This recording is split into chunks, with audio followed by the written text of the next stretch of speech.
Alright everybody, who's this? Oh god! Hello everyone, this is CJNovo992 and today we're back for another brand new video. And I know this video's uploaded a wee bit later than normal, but truly I needed some time to process what the hell I just witnessed, as that game was absolute chaos and madness and completely drama filled. Despite what the scoreline might suggest, a 0-0 boring affair, it was anything but. You had mad red card early on in the game that forced our team to play over 90 minutes of football with 10 men in a quarter final versus the bookies' favourites. You had the referee making the rules up as he went along, trying his best for Bilbao to win. That game you had a ridiculous penalty, but maybe the cherry on the top of the cake and the biggest thing for me is you actually had a Rangers goalkeeper making a freaking save. It was wild, ladies and gentlemen. So follow me over the next probably 10 to 15 to possibly 27 as we reflect on Rangers nothing,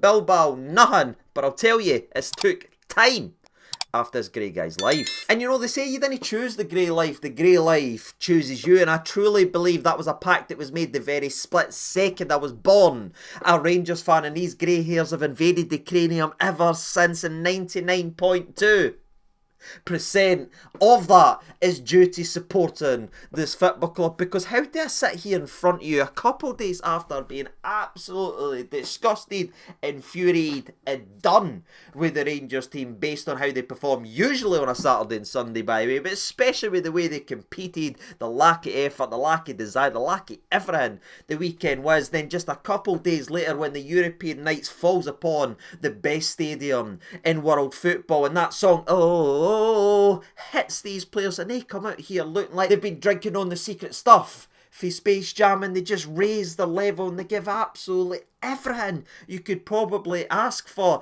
as a football fan. The result never went in our favour, but again, you've got to put it into the context that we played over 90 minutes of football with 10 men versus the bookies' favourites, not only for this tie, but the bookies' favourites for the entire competition. We played pretty much an entire game with less men, and we have nothing to lose going in to the last game. That's something to be proud of as a Rangers fan, and I think as a football fan, whether you win or you lose, or even if you draw, if you see your team give absolutely everything and try, and you leave a game and you leave a result saying, you know what, it maybe never went our way, but I know they gave absolutely everything. Well, that's what I got for that game of football. 90% of that team gave everything, and we'll get to the extra 10% later on in the video. But at the end of the game, after the drama, the penalty, and the additional 12 minutes basically playing another leg at the end of the game, and the referee doing everything he could but twerk for Bilbao, I sat, and after the adrenaline fell away, and said, you know what, that is a Ranger team. That's what I want to see, and that needs to be the minimum going forward. And I know it won't be, especially in league football. And you know what, the way the leagues went, I can almost understand it, because all that we've got left is Europe, and if they can raise their game for that next Thursday, we've got a hell of a chance to go to Bilbao and earn the right to go back to Bilbao, if you catch my old drift. And that's all you could ever want from a first leg, or no, especially, I get it, people will come away and say, aye, well, you missed your chance to win at home, you missed. We're bad at Ibrox. We can't play at Ibrox. Advantage us, gone. To Bilbao with the tie the way that it actually was. But my overall feelings and my overall emotions, despite a couple frustrations here, there or everywhere, is the fact that I'm damn proud of what I've seen from my football team. They gave absolutely everything they could have got, and as a Rangers fan, that's all I can ever ask for. And again, I understand there is still that frustration from people down in the comment section because they didn't put that in at the weekend. That's something that does need to be adjusted. That is something that needs to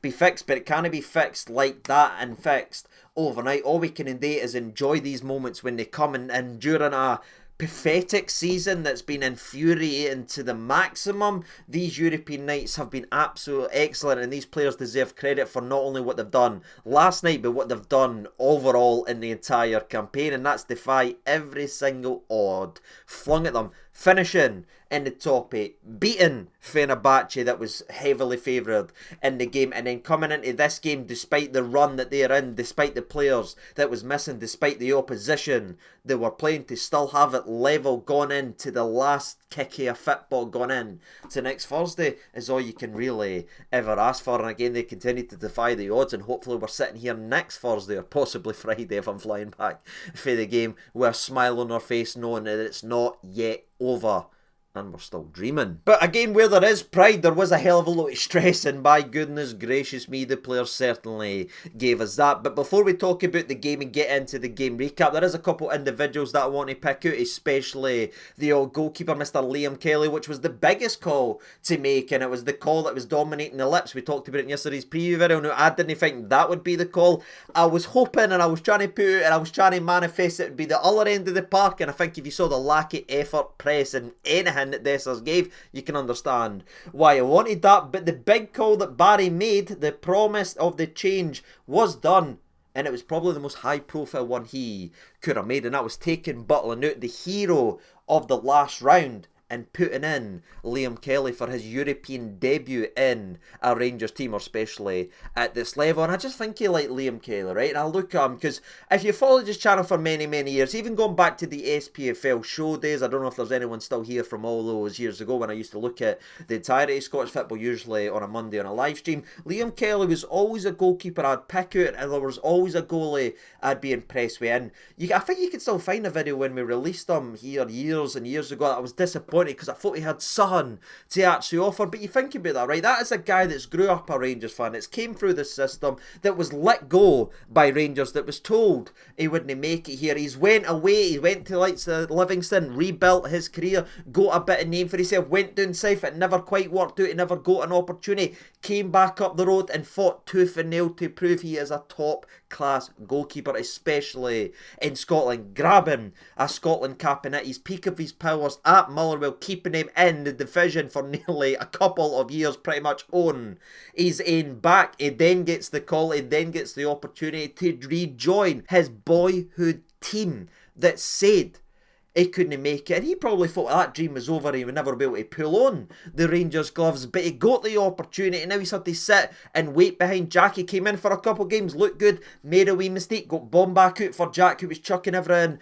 in, and he's had to sit and wait and wait and wait, and then he gets the call to play in a quarter final in Europe because our goalie's playing like a plastic bag tied to a goalpost. That's when he gets the opportunity, and to see a Rangers fan, a guy that's went through that journey, that incredible football journey, to then not only get the opportunity, but to answer his critics and stand up and have a moment like that in a clean sheet against the likes of Bilbao that saw a phenomenal penalty save. I know football's kind of boring these days in terms of the robotic Pep Guardiola copycats and everyone moans about it, but see, when you sit back, there's still some romance in football, and Liam Kelly's night last night is about as romantic as it gets, and I'm buzzing for the laddie. I can only imagine what that meant to him and his family. Well done, son. He waited for his opportunity, got his opportunity, and he took his opportunity, and he just looked like really, really assured in that backline. Again, Liam's always been a bit barky. We remember that from his days at Motherwell and everything. He constantly shouting, constantly. He learned well from Alan McGregor, and I just thought his organisation, especially at set pieces, this guy goes here, you go there. His safe hands coming for crosses as well, which is his big thing. He can't deal with crosses. I mean, does anybody actually watch Rangers in the last 20 odd years? All the goalies have struggled occasionally from crosses. McGregor, that was his biggest down point for years. He can't come for crosses, he can't deal with set pieces. Kloss was the same, you know what I mean? There will be eventual mistakes occasionally in a goalkeeper's thing, because every other player makes a mistake on the park. It's only highlighted when a goalkeeper makes one. But you look at that performance with the save that he made for the first one in the first half, and then the great hands that he got on the ball from the set piece, which is usually in the back and eight from us, holding that, and a couple of times he came out and just assured it, slowed it down. He had to employ maybe some of his shithouse tactics, but again, he learned for the very best in Alan McGregor, and at a point where we were blowing and needing to hang on and make a substitution just to get Dessers off the park, he pulled out a play from the Alan McGregor playbook and got the referee to help him with his sore elbow that gave him the dead ball opportunity to make a substitute. Honest to God, a shithouse had a tear in his eye, and I was like, Lee Kelly. But it wasn't the only big call that Barry made ahead of a quarter-final, because when I sit and reloaded the old team sheet and I had a wee look at it, the stress started to kick in, because young Bailey Rice got flung in to the old deep end, which again we did kind of touch on in yesterday's preview video as a possibility, but by God would it be a big call. But again, Barry was dropped in versus the likes of Bayern Munich, and again it was slightly different the way that Barry ended up strolling that game of football all these years ago. But in terms of Bailey Rice to be chucked in that moment, not only a quarter final, not only considering the way his season has went in terms of limited playtime, but to then be asked to do a job and pick up the slack because one of our experienced centre-halves has got sent off 10 minutes into the game. That's about as hot as that fire's ever gonna get, and I wouldn't say he set the world on fire or anything like that, but at the same time as you can't really think of any mistakes, and that's about as good as you get, especially in these moments, especially for a young lad. You know, again, he ended up getting stretchered off. Now, he did clap on his way out. It was a bit of a silly thing because the lino could have put the flag up to stop the game long before any of that had happened, but fingers crossed Bailey Rice is alright, and it is a very speedy recovery. But if you talk about every moment he was on his park, I talk about again another guy taking an opportunity and proving he's got something. I thought Bailey done that as well, so that's 2 for 2. The third big call that Barry made was sticking with Cyril Dessers, and because I am in a good mood and because I am proud in 90% of the team, I'll say he got that one wrong, and I thought Dessers, his lack of press and frustration, and even the goal and / penalty we conceded was the half-arsed pressing that he didn't want to do. I've not got any time for it. I thought it was really, really lazy. But again, he made the big goal with Kelly, and maybe he'll make the big one at the weekend that needs to be made. Or the CD9 tricked another manager, didn't he? Putting all his stock in behind them. But that was my only frustration in the game, because I thought everybody else ran themselves in to the ground, no more so than the likes of Hagi, who, if I blinked really fast, I thought that was a prime Kante running about in the old Chelsea / Leicester midfield, because I've never seen Hagi like that. Now, again, I like Hagi a lot, and I take a lot of flack for it online and everything like that. He has got a wee bit about him. Sometimes it gets him in trouble. We think about the red card versus Hibs. He's normally got a bit of sun, but that is a guy that is rent in there. It must have been screaming on Monday, right? We all got told there was people saying some home truths and being very, very vocal on Monday, and I can imagine Hagi was sitting here listening to these boys getting ripped to his head saying, I'm not even getting played, so why the hell's anybody looking at me? So he was given the opportunity and he just took to it, and he was a mere defensive midfielder. He wasn't necessarily great on the ball, but there was limited options when you've got a cone standing up front, no fricking moving for you. But again, Hagi ran back. How many times did he go back and help Ridvan? How many times did he double up versus one of the Williams brothers? How many times did he usher the play out? His intelligence, the way he saw the game, he knew where they would want to go, he knew the runs that they would want to make. And in a game when you're doing it to 10 men for over 90 odd minutes of a game, because there was about 15 minutes additionally added overall in the game, you need people to buy in and do the hard yards and bust their ass for you. And Hagi was a perfect example of that. A guy that's creative, a guy that's a luxury, a guy that's doing that, was anything but on the day. And that's somebody that clearly wants to play for his football club. So play him. Now, I know this part of the video has gone on far, far too long, but there is so much fresh in the old noggin here that I wanted to talk about in terms of the players. We're going to get to the game recap in a minute, but there's a couple other players briefly that I want to mention, and I'll keep this one brief. Raskin done the job of 2 men. Robin Who on the day. Brilliant. How important is he to this Rangers team now? Let's think about that. The second one's Tavernier, and I've had to slaughter Tavernier, a lot this season, and it hurts me being a Tav fanboy, but it's clear it's going to be the end of his journey this summer. But where this game could have been an easy game for him to be exposed and ripped to shreds and criticised everywhere, I thought Tavernier was very, very good on the day, and we've been quick to criticise this season, so I want to be quick to praise. In a game that, again, he was up against a guy that was running about £100 million. He's always going to get beat once or twice from that level of talent. Just look at what Nico done in terms of the old Euros, but at the same time, overall to a man, I thought Tavernier was excellent on the day, and you could argue led in the old back, sorry. And the last little player I want to mention, right, is someone that I wasn't expecting to love in the game, and that was Ridvan Yilmaz. And I've got such a hit and miss relationship with Ridvan as well, man. And the best thing I could tell you about him in this game, right, he put his body in the line. He done very well against Naki Williams. He done very well when he was out there. He's tracking his man. He was slide challenging. It was so good that I'm terrified for Sunday, because if there is one thing that's happened every single time Ridvan's dropped a 10 out of 10, the next one, it goes ahead and levels that scale. So I'll be terrified if you're one of the Pataudry boys, because you might get kicked at the stadium every time that guy goes to cross it on Sunday. But in terms of the guy that was playing where Knock and came off, where Knock, he gave everything in the game. And again, as someone who is not the biggest fan of Ridvan Yilmaz, the fact that when he got substituted off, I turned around and looked to my missus and went, oh, that's a mistake, tells you everything you need to know. That's how well he played. I was actually sad he was getting substituted off, so a wee shout out to those players as well. But they're not the only ones, and you're going to hear a lot of them as we get in the game recap. But in terms of players that stood out for me in that game of football, you've got to look at Kelly, you've got to look at Hagi, you've got to look at Ridvan, Tavernier, Raskin. These boys were absolutely sensational, and a major reason why this tie is where it is. But yeah, let's go talk about the game now, shall we? Because by God, is there a lot to talk about. And as we mentioned earlier on in the video, it was a very ballsy call from Barry Ferguson, and I think you saw the mentality and the approach right from the very first whistle. Even before the red card, it wasn't the same ruthlessness, catch your breath, pin the opposition back, keep the fans on their feet and dominate with shot after shot and scare the opposition team that we aren't scared of them. It's no the way, it's no the blueprint that Gio followed, and some of the memories and that we made to the road to Seville will stay with me forever, you know what I mean? I can't ever explain the atmospheres in the stadium, the buzz that you got for the games. It's no that way, that's no this way this entire European campaign has been. But you know what it is? It's no the Gio blueprint. You know what Barry is now following, and you know what Clement was ironically following for a lot of the European campaign. Again, he deserves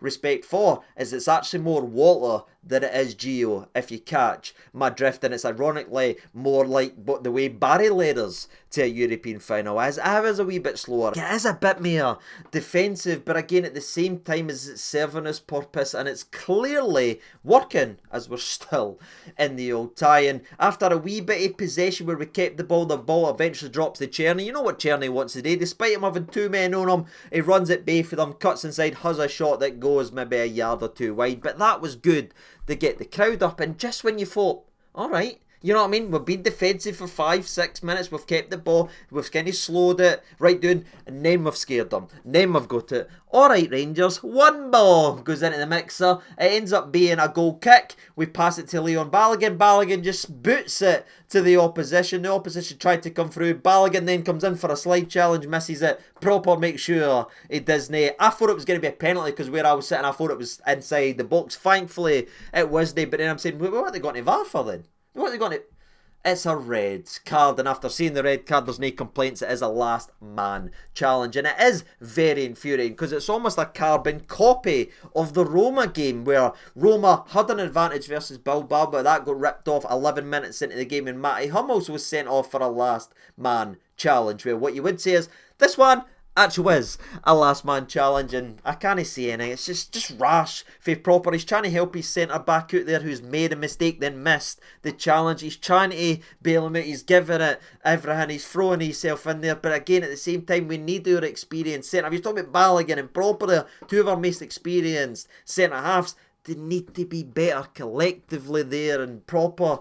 Shocking coming in with that challenge. Thankfully it wasn't a penalty, but he did give his team a hard opportunity. When he was walking off the park, Barry made sure he let him know that it wasn't good enough, as he wasn't interested in handshakes. He needs more for his experienced players. Thankfully the free kick though was eventually blocked well by Hagi, I think it was, in the wall, and we ended up surviving a period of where Bilbao clearly were on the ascendancy. Tavernier makes his only mistake in the entire game here, as he's caught a wee bit sleeping from the back line. He's not really paying attention, they end up running in and hitting the post. Now it was eventually flagged for offside, but I think VAR would have corrected that and it would have been in, as Tavernier was sleeping back there. But again, that was really it in terms of the mistakes. We got them out early and we stayed to the task.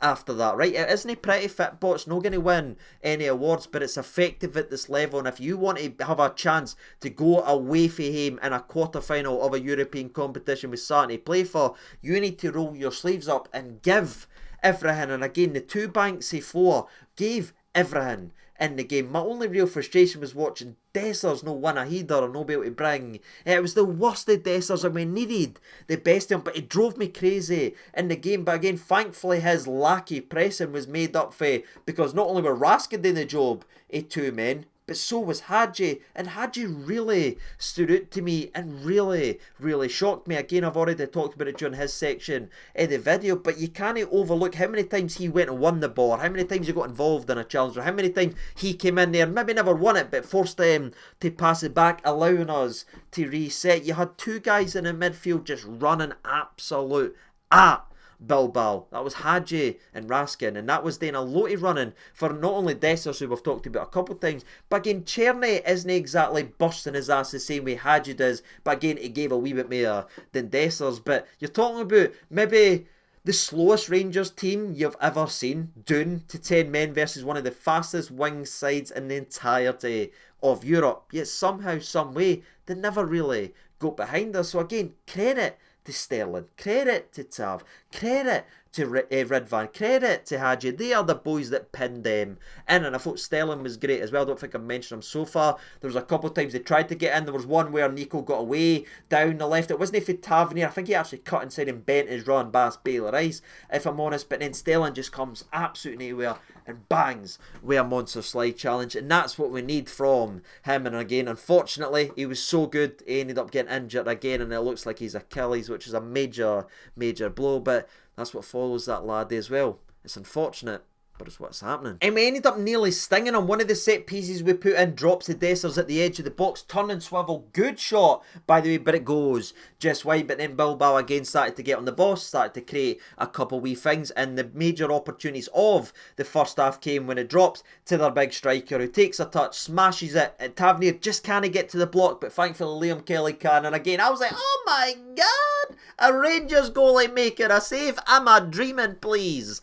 Don't wake me up. But again, he ended up impressing everyone else in the stadium from the resulting corner. As the corner comes in, header towards the back post, and not only does he get his post to it, he ends up just catching it, and just seeing wee tiny things like that be able to turn this crowd up to their feet. So it just shows you what can happen. You know what I mean? It's very, very basics, but we've not seen the basics a lot this season. Just a goalie catching a ball, no spilling it, just can get this crowd up, and you can see what it does to the battle. Everyone's tapping, everyone's smacking, everyone's hyping each other up. Hagi's screaming at the crowd screaming at Hagi. It was just a game that was completely in sync, and it's not like that a lot of time. Again, a lot of that is on the players for how poor they play, especially domestically, but it can be like this all the time if they care as much domestically as they did about Europe. But I'm moving on for there, because the double save for Liam Kelly probably summed up the first half, and it was the end of the first half, really. There's no much happened there.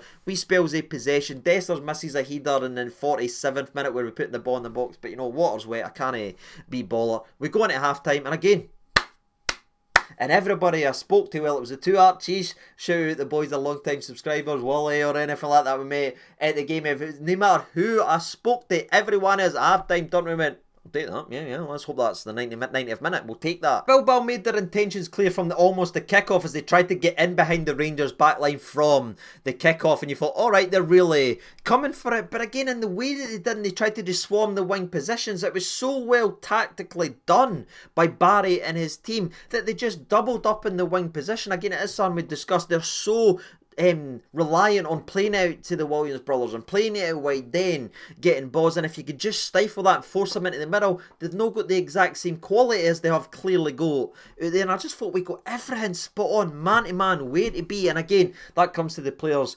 committed to the role, because I imagine Barry and his team have been doing the same versus Hibs and the same here and here, but they've not given the same, but they were just at it. I mean, the first thing you could talk about in the second half was the striker diving embarrassingly in the box, and to be fair to the referee that I didn't really like overall in the game, by the way, he actually booked their player for diving in the box. You see how little that happens now in football. These players get away with diving here, there and everywhere and they never get booked. That just stamped it down and there wasn't another dive the rest of the game. That's what can happen when referees do their job well, and that was big for the referee. But speaking of big, you have Bilbao's biggest chance of the game eventually after more hanging in, more bodies on the line, more this, more that. They eventually carve open and create an opportunity from the right hand side. It gets played in. It really should be a goal, but the number 9, whose heat's clearly gone after getting booked, ends up hitting it to the near side, where I think if it's on target you'd have to give credit to Kelly, as I think Kelly is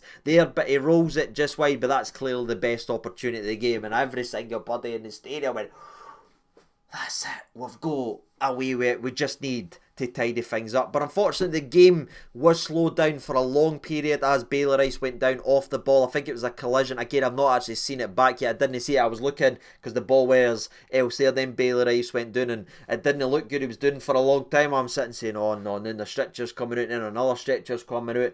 But the way that the players never circled on both Bilbao and Rangers made me think, alright, it's no like a heart situation, it's no like an error situation, he's no swallow, like, do you know what I mean? I wasn't thinking, oh my god, because the players weren't there. They were all just kind of letting them do it, so I was like, it must be a facial injury. Some kind of maybe broke his nose, broke son, and eventually gets substituted off the park as he gets a wee clap on the old stretcher. But on comes Connor Barron, which again I didn't hate, as I like Connor Barron, and Barron right away, nip, and I like his attitude, and I like his partnership with Raskin, and I think that helped Raskin in the second half as well, as Raskin really started to come into a game, and I think a lot of that was down to Barron helping him in that back, especially when you've got Hagi. But again, there's only so much they can actually do in there, you know what I mean? Football can be a very, very long game, and when you're doing it to 10 men, gaps will eventually appear, and that unfortunately started to happen. But again, we didn't give them clear sights at goals. Maybe a Balogun block here, a Tavernier block here,